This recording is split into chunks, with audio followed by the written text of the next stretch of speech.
de ramener à ses justes dimensions la valeur de connaissance toute profane. Cheikh Mohamed Mami nous dit تلاحى جيت مسوحا وفرق البحر من قدامك فزرت عمالة تترحل يردوك البدا قدامك. Si vous allez au pèlerinage, nous dit-il, en vous dirigeant vers l'ouest, et si la mer ne fait pas obstacle à votre parcours, après 3 années de route, vous retournez à votre point de départ.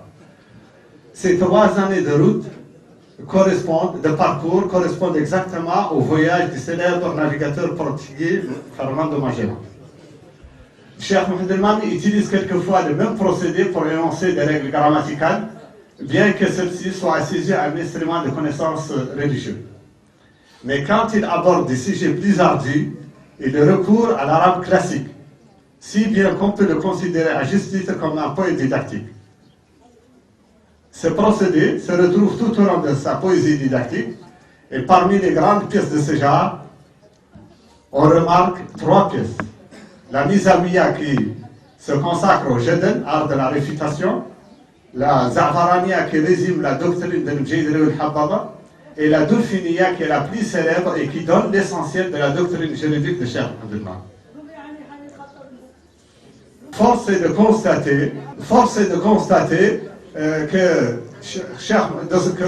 constater que de son vivant, Cheikh Mohamed Mami a été amené à remettre en cause le conformisme aveugle de certains de ses contemporains qui admettaient à la lettre des thèses suranies, des thèses désiennes, sans s'inquiéter des principes fondamentaux qui déterminent ces thèses. Pour Cheikh Mohamed Mami, il y a des problèmes nouveaux auxquels on ne peut pas appliquer des solutions toutes faites, mais qu'il faut résoudre par l'ijtihad ou la jurisprudence. Cet ijtihad ou cette jurisprudence qui est aussi une autre dimension de Cheikh Mohamed Mami, et là on touche à son domaine de prédilection. Et là je dis donc cet ijtihad ou cette jurisprudence, et là on touche, est une autre dimension de Cheikh Mohamed Mami. Je disais que cet ijtihad ou cette jurisprudence est aussi une autre dimension de Cheikh Mohamed Mami qu'il a su merveilleusement développer et exprimer à travers son best compendium, si j'ose dire, de Kitab al-Badiyati, qui n'est autre ou le traité de la Badiya, qui n'est autre qu'un recueil de fatwa ou de jugements appropriés. Ces recueils de jugements appropriés, et là j'emprunte à notre doyen Baba Miske qui nous a toujours prodigué le meilleur de son savoir, entre autres sur la culture bédouine. Et par la même occasion, je me plie devant la générosité intellectuelle de son excellence ambassadeur Mohamed Saïd El-Hamadi, à laquelle il nous a toujours habitués. Générosité qui coule de source et qui n'a d'égal que le respect que nous lui portons. Donc je disais que ce recueil de jugements appropriés, donc notre doyen disait que ce recueil de jugements appropriés jette les bases d'une véritable doctrine de la bédouinité dont les questions particulières n'ont pas été traitées par la jurisprudence, si ce n'est de manière partielle et dispersée. Alors est née chez Cheikh Mohamed Mami la volonté de relever le défi. Fin de citation. Pour ce qui est de la seconde école, Cheikh Al-Hajj Omar Ben Saïd Al-Fouti apparaît comme l'une des plus grandes figures du XIXe siècle, qui a marqué l'une des plus marquantes figures du XIXe siècle et aussi comme l'une des personnalités les plus fortes, et comme l'une des plus fortes personnalités de la culture arabo-islamique en Afrique aussi du Sahara. À bien des égards, la vie de Cheikh Al-Hajj Martal ressemble à un diptyque dont le premier volet fut occupé par la naissance, l'enfance et la formation, le second par le pèlerinage, l'aller et le retour au lieu saint de l'islam, et enfin le troisième par le djihad ou la guerre sainte. Cheikh Al-Hajj Omar Ben Saïd Al-Fouti est né en 1797 à Hadouar, village situé à quelques kilomètres de Podor, dans un cadre familial réputé pour ses innombrables qualités morales et spirituelles. Des témoignages concordent qu'il mémorisa le Coran à l'âge de 8 ans. Ses études théologiques et mystiques le menèrent entre autres en Mauritanie. Vers 1820, Cheikh Al-Hajj Omar se mit en route pour effectuer le pèlerinage au lieu saint de l'islam. Il rencontra à Médine Cheikh Mohamed El Qadi El Tijani, l'une des figures emblématiques de la Tijaniya. Cette rencontre fut décisive dans la carrière de Cheikh Al-Hajj Martal car ce Mohamed El Qadi investit Khalif Tijan et confirma son jihad dans le Bilad Soudan, pays de Nord. Et c'est ainsi que Cheikh Al-Hajj Martal se retrouva sur le chemin de retour vers le Fouta Toro, faisant passage au Caire, où des joutes oratoires l'opposèrent. C'est ainsi que Cheikh Al-Hajj Martal se retrouva sur le chemin de retour vers le Fouta Toro, faisant passage au Caire, où des joutes oratoires l'opposèrent aux ulémas de l'Azhar, aux érudits de l'Azhar. Cheikh Al-Hajj Martal triompha selon de nombreuses sources. Une fois au Fouta, Cheikh Al-Hajj Martal lança des campagnes d'observation et fut très tôt stupéfié par la diffusion étendue des pratiques contraires à l'islam et par la dispersion des dynamismes musulmans et par la propagation de l'ignorance. L'objectif de Cheikh Al-Hajj Martal en tout était la création d'un État théocratique avec un vaste territoire, avec des peuples qui devaient constituer une nouvelle communauté assise sur l'islam tijan. Et c'est pourquoi Cheikh Al-Hajj Martal créa des États théocratiques au fur et à mesure de son jihad, de sa guerre sainte, sous ce qu'on appelle les imamats. Cheikh Al-Hajj Martal mit fin au morcellement de la zone politique par l'installation d'un État unitaire ayant un seul chef et une organisation solide et centralisée.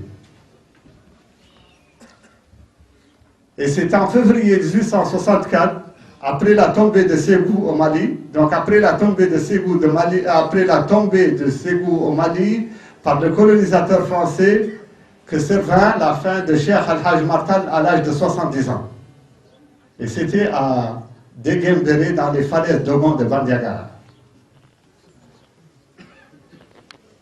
Cheikh Al-Hajj Martal était un grand combattant qui s'est livré entièrement à la quête de la connaissance et de la vie ascétique. Son œuvre spirituelle, son rang spirituel culmina lorsqu'il rédigea son importante œuvre intitulée Rimah Hizb al-Rahim ala Nuhur Hizb al-Rajim, qui traite essentiellement de la doctrine Tijaniya. Le Rimah demeure une œuvre quasi inédite.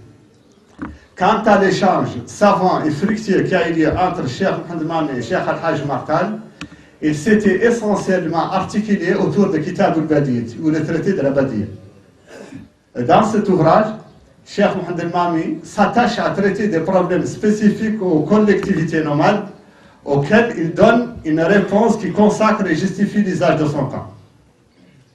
Dans cet échange, Cheikh Mohamed Mami aborde le débat par une œuvre poétique axée sur 3 thèmes centraux. Où dans le premier, Cheikh Mohamed Mami se livre à des expressions panégyriques d'une très grande richesse d'images qui sied véritablement à l'auguste personnalité de Cheikh Al-Hajj Martal.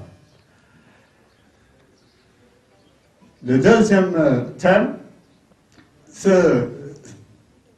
évoque les penchants invitants à la guerre sainte et à l'installation de l'État unitaire, relatif au cas d'espèce de son époque et le confinement qu'ils subissent de la part tant bien des Khaliliens que des fondamentalistes du rite malikite dans les villages chinghis. La réponse de Cheikh Al-Hajj Martal ne tarda pas à se faire entendre, sans controverse, confirmant son adhésion parfaite et profonde aux opinions de Cheikh Mohamed Mami, et ce à travers une poésie conçue dans un style de figure oratoire hors pair, merveilleusement rythmée et cadencée, et digne des grands poètes anciens et modernes de la péninsule arabique. Assalamu alaikum wa rahmatullah. شكرا إذن للسيد محمد المامي والأحمد بن زيد على هذا العرض المتميز والذي وضعنا بصورة عن قطبي الزمان الشيخ محمد المامي والشيخ حاج عمر تال.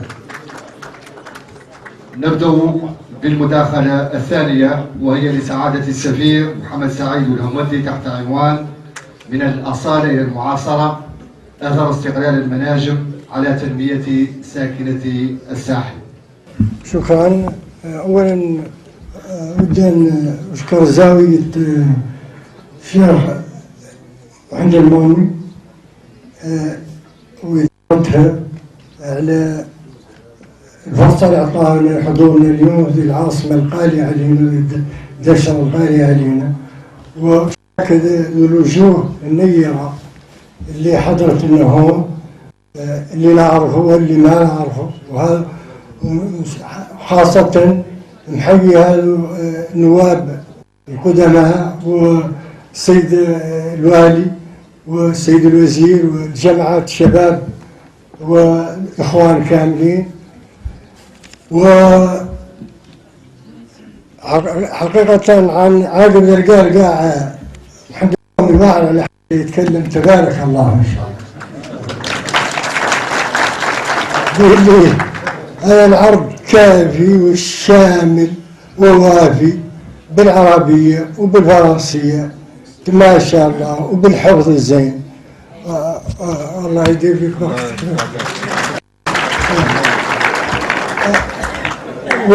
ولا نحاول نتكلم على الموضوع اللي مهم حتى قال لا ينعود موجز. باللي في الحقيقة إلين خرصت للشباب وخرصوا الشخصيات البارزة نعرف عن الموضوع نعرفوه كاملين، ولا جي في بروفوكي ان بو لا يعود نفتزكم وبكل حرية. إذا عن هذه المنطقة اللي في الحقيقة هي منطقة ورجال الاثنين اللي عبد الله يرحمهم ذو العلامة رموز الشيخ محمد المامي والشيخ عمر الفوتيو. هذه المنطقة كانت منطقة في الحقيقة من أحسن المناطق، وكانت في القرن 15 هي أوروبا بنفس المستوى.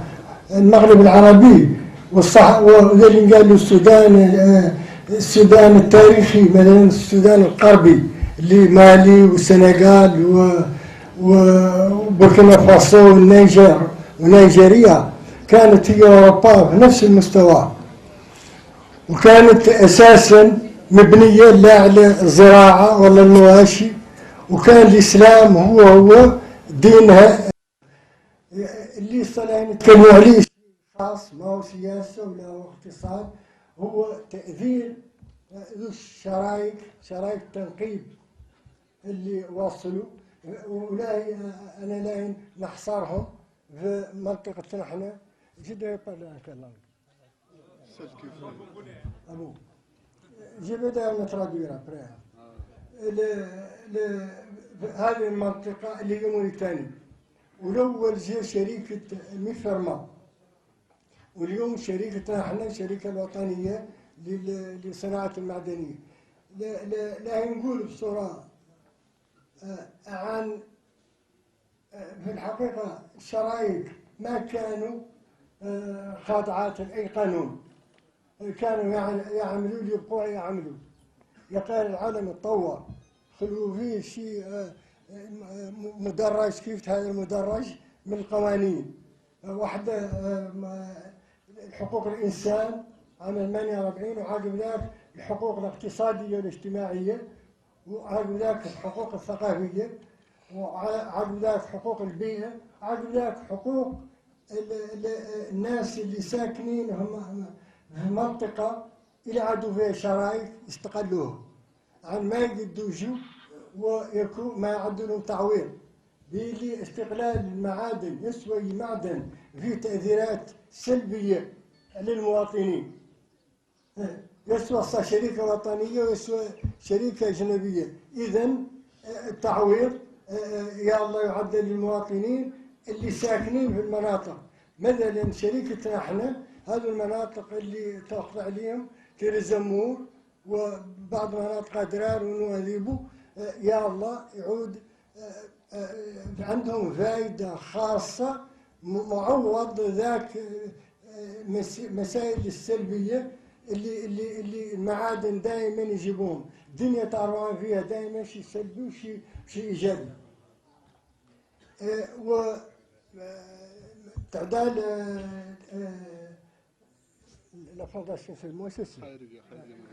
المؤسسة الخيرية اللي عدلت شركتنا مهمة جدا، كانت قاع محصورة لا في العمال للمتقاعدين اللي في الحقيقة كانوا ضحية كبيرة، اللي كانت جريمة في الحقيقة.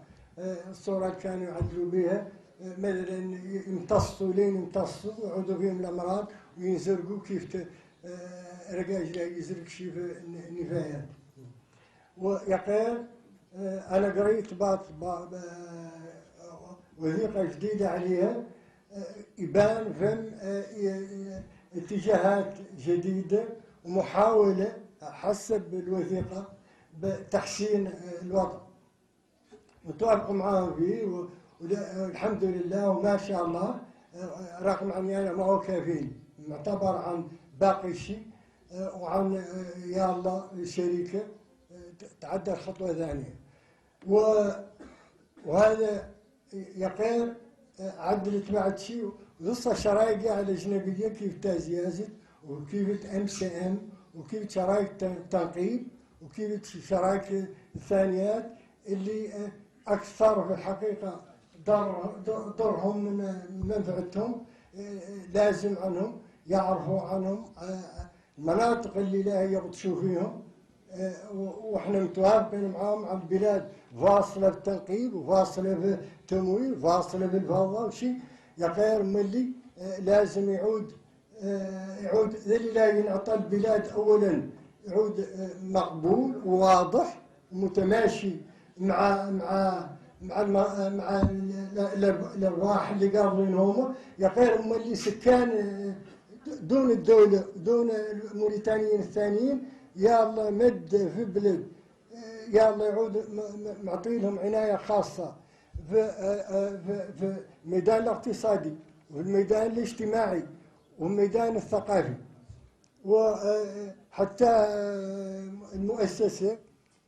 المؤسسات الثقافية يا الله يعود معطي لهم عناية خاصة ويساعدوا بلي هذا تراث وانتم في الحقيقة لا تضيعوا ياسر ويلا اذا وخالق منظمات النسائية ومنظمات الشباب والتعليم تحسين التعليم وتدريب الناس اذا كانوا يقدوا ينفعوا هذول ما يقدر تم يخرص مثلا يسمى تازياز رافد معادن والله مسام رافد معادن والله سنين حتى سنين اللي وطنية رافدة معادنها ويعود ما هو جابر من هالشيء.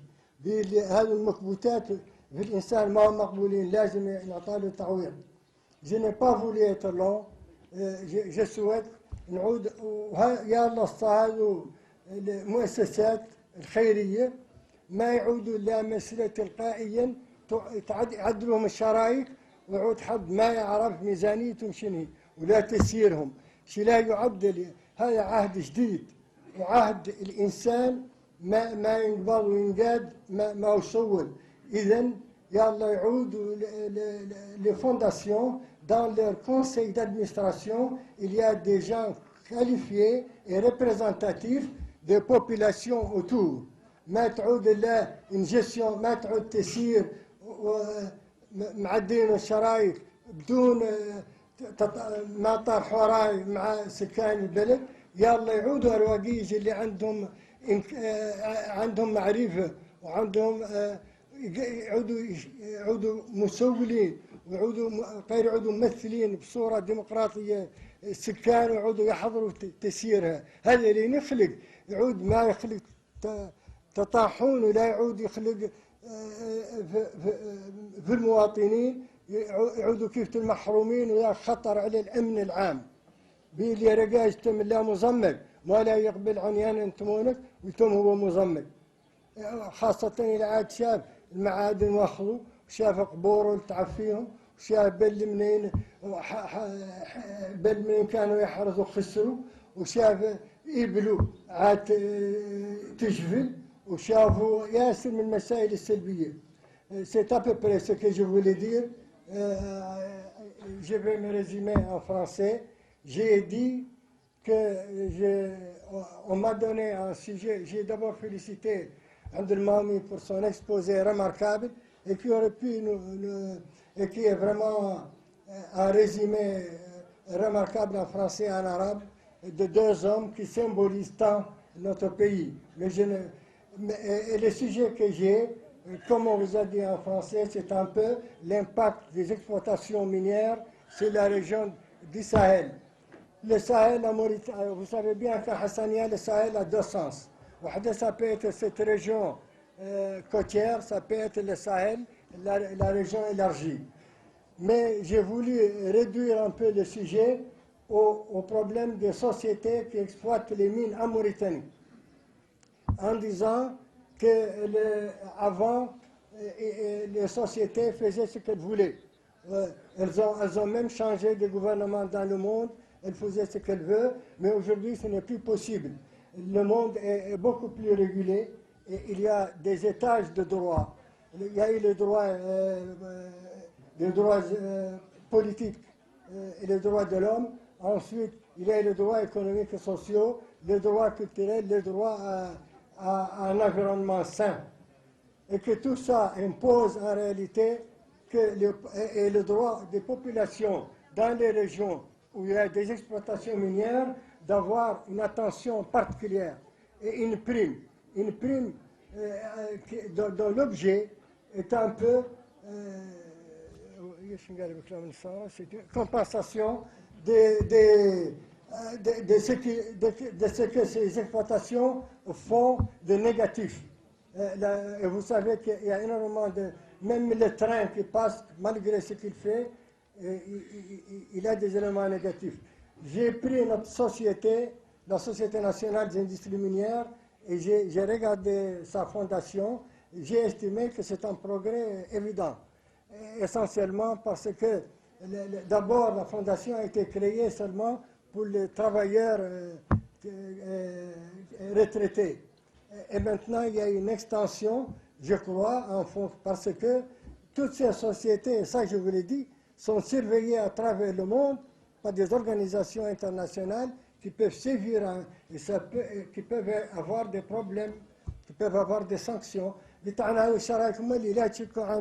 عن هذا لا شيء من عنهم متفرجين علينا احنا متفرجين على عمالهم يسوا وطنيات ولا موريتانيات ويعطوا هبات عنهم يعرفوا عنهم خارج مد العلامات فوضى والخرق عاد مخلع امريكا تخلع من فوضى موريتانيا لعل تطير عليها اشهاد اذا ما بهم اللي عزتنا احنا اذا الشرايف عادوا في مراقبة عالمية ويجدوا في الحقيقة يجبروا عواقب حد منهم ما احترم هذا القانون العام. إذا ils font cela en fonction des régulations internationales. Mais j'ai dit que c'est très bien cette fondation, mais que les autres sociétés étrangères qui exploitent notre gaz, notre pétrole, la TASIEST ou bien MCM, doivent créer elles aussi des fondations afin d'aider les gens, particulièrement les populations qui sont locales, qui sont victimes des effets négatifs de ces exploitations. Elles doivent avoir une compensation économique, sociale essentiellement, mais culturelle aussi. Culturelle parce que leur patrimoine livret comme les zaouïas, les patrimoines, l'habitat, etc., leur agriculture, leurs animaux doivent être protégés, mais que ces fondations, si elles restent entre les mains des sociétés, leur effet sera mubham. Et donc, ces fondations doivent être constituées d'éléments sans doute actifs de ces sociétés, mais elles doivent comprendre aussi des personnes représentatives des populations et élues par ces populations et des personnes qualifiées. Wassalamu alaikum wa rahmatullahi wa barakatuh. إذن شكرا للسيد السفير على هذه المداخلة القيمة والتي وضعت لنا بصورة عن ما يجب على الشركات التي تعمل في بلادنا أن تفعله من أجل تنمية مستدامة تخدم الشعب الموريتاني بأسره. المداخلة الموالية ستكون للسيد سي مامادو داود من نادي اليونسكو وتحت عنوان البعد الإنساني للشيخ الحاج عمر تاني الفوتي. Je vais, avec la barakatullah, m'apprêter à la plus difficile tâche qui m'a été offerte, celle de parler après le talentueux conservateur de la Zawiya de Cheikh Mohamed Mami, à la personne de son petit-fils, mais aussi après, si vous voulez, son excellence, Moulhamoudi, qui, nous savons, ce talent donateur me permettent, moi, n'est-ce pas, d'être dans des problèmes et des difficultés. Mais je vais m'atteler à la tâche. Tout d'abord, permettez-moi de saluer Monsieur le Wali, les autorités administratives et militaires présentes, mes pairs conférenciers, les représentants des familles, si vous voulez, omariennes et de Cheikh Mohamed Mami ici présents, les oulémas, les honorables, si vous voulez, les invités qui sont dans cette salle. Mais aussi remercier le conservateur de la Zawiya, de Cheikh Mohamed Mami, la fondation d'Israël à la personne, si vous voulez, de mon père, Ahmed Mbabamiske, et le club UNESCO Oumarba de Nouadhibou, ici représenté par moi-même. D'abord, je disais que la tâche m'est difficile, autant que de parler, si vous voulez, de El Hajj Oumar Tal, qui, nous savons, compte tenu de la dimension de l'homme lui-même, mais aussi de sa popularité à travers, n'est-ce pas, nos familles et la sous-région, son apport qu'il a apporté, si vous voulez, à la sous-région, et la polémique entre nous, les historiens, concernant le traitement, si vous voulez, de tout ce qui concerne l'homme, d'une manière générale. Mais l'autre difficulté pour moi, c'est d'abord les sources qui traitent de l'homme lui-même. Il est très difficile pour nous, les historiens, de parler de cet homme, compte tenu, si vous voulez, des sources. Parce que les premières sources que nous avons, c'est des sources coloniales, c'est-à-dire de l'époque de la colonisation, qui parlent d'une manière un peu, si vous voulez, parcellaire de l'homme, mais ici qui essayent aussi de dénigrer l'homme en lui-même, parce que c'était quelqu'un qui s'opposait à la politique, si vous voulez, du temps à l'époque. Mais aussi, il est très difficile pour nous de traiter de la dimension de l'homme, compte tenu, si vous voulez, des sources que nous avons de la tradition orale, c'est-à-dire ce que nous avons recueilli de nos arrière-grands-parents, qui, vous le savez, la tradition orale n'étant pas conservée, n'étant pas écrite, il est donc très difficile, si vous voulez, d'avoir l'authenticité de ces récits. Mais nous remercions quand même tous ceux qui ont, de près ou de loin, voulu approcher la thématique, si vous voulez, de l'Hajj Oumar Tal. Mais pour parler de la dimension de l'homme, je pense qu'il suffit tout d'abord de connaître la situation générale du Fouta de l'époque. Quand je parle du Fouta, je parle de la région qui va de Podor, dans ce qu'on appelle aujourd'hui la région du fleuve Sénégal, jusqu'au Guidimaka, qui, n'est-ce pas, dans nos régions aujourd'hui, et dans notre pays. Parce qu'à l'époque, il n'y avait pas encore les pays comme la Mauritanie, nous étions comment dirais-je, dans la colonisation, et donc on avait nos régions authentiques que l'on connaissait, le Bila du Chingir, autrement dit le Fouta, le Djolof, le Walo, le Sine, le Saloum, ok, donc ces régions-là. Et après, je parlerai de la dimension de l'homme en tant que tel, et de ce qu'il a fait, n'est-ce pas, pour la région, ou pour la sous-région. Donc, pour le territoire, donc, le Fouta, à l'époque, se divise en 3 grandes provinces. Nous avons le Fouta occidental, dont nous avons le Lao et le Dimat. Nous avons le Fouta central, qui est composé du Lao, du Yerlabe et du Bosséa. Et nous avons le Fouta, si vous voulez, oriental, qui, lui, n'est-ce pas, a 2 régions. Il s'agit du Tamga et du Guénar. Bien. Donc, c'est dans cette région-là que nous allons voir que l'islam va être, si vous voulez, implanté depuis ce qu'on appelle le 11e siècle. Déjà, El-Bekri, qui est lui un auteur arabe qui parlait de la région, disait déjà que l'islam était installé au Fouta. Mais à l'époque, le Fouta était pour la majorité dominé par ce qu'on appelle les populations païennes ou paganistes. Seul au niveau des cours ou au niveau, si vous voulez, des chefferies, nous retrouvons, si vous voulez, la présence parcellaire de l'islam. Et après l'arrivée du mouvement almoravide, qui a embrassé un peu la sous-région que nous connaissons, et qui a apporté l'islam en détruisant les empires, si vous voulez, du Ghana, qui était un empire païen, nous avons la pénétration, si vous voulez, de l'islam par les marchands, c'est-à-dire les commerçants qui arrivaient du Bilad Chingir et qui, si vous voulez, ont implanté l'islam petit à petit. C'est dans ce cadre-là que le Fouta, si vous voulez, se présentait sur le plan islamique. Mais aussi, on a constaté qu'au niveau de ces mêmes chefferies, il y avait aussi la présence des dignitaires ou des oulémas musulmans.